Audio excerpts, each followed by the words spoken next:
về mà sắc về hà về là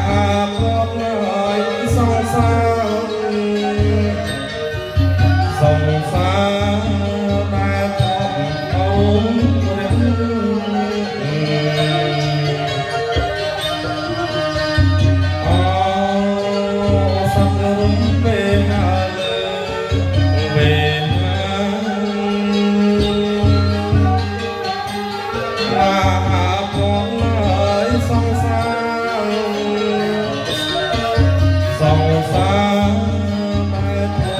con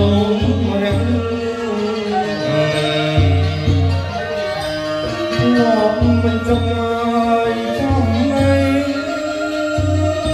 ông đã thôi slap rồi thong khăn giờ tiếng ai bi ngang sông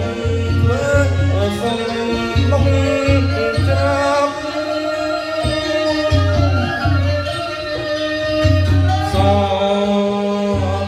sáng nay lùng xa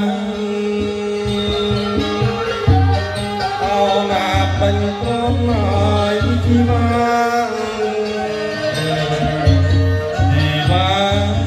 ôn lùng học nhớ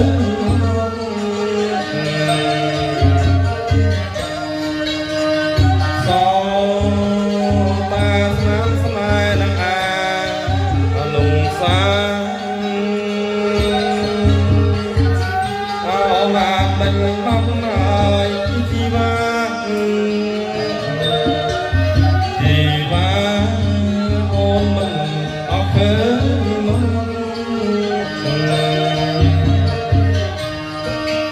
ôn mình ngài trọn ông có tâm tung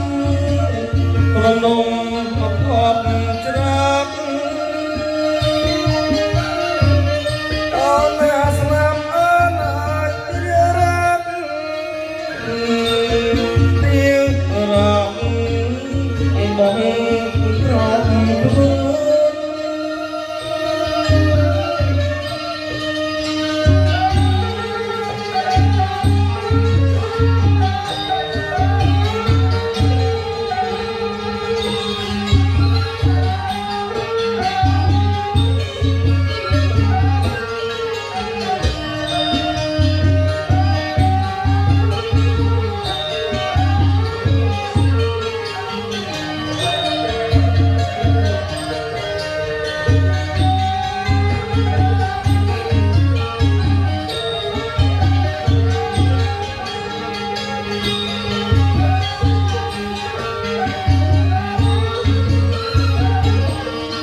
sông đây lạc liền tiếng